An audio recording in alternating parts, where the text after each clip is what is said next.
科学种菜呀，科学种菜，你看，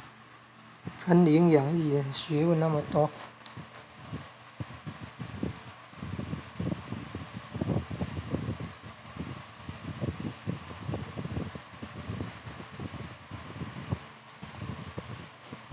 菜啊，就种在那个板子木板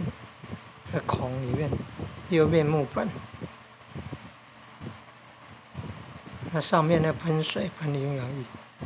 外面盖加塑胶布，可以防虫害、防雨水太多的时候，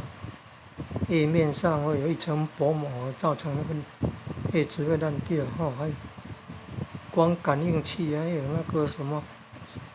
智能的那个智能感应器还是什么？还加上那个水的过滤系统，喷的水都是要经过过滤的，还不会造成孔的堵塞。过滤器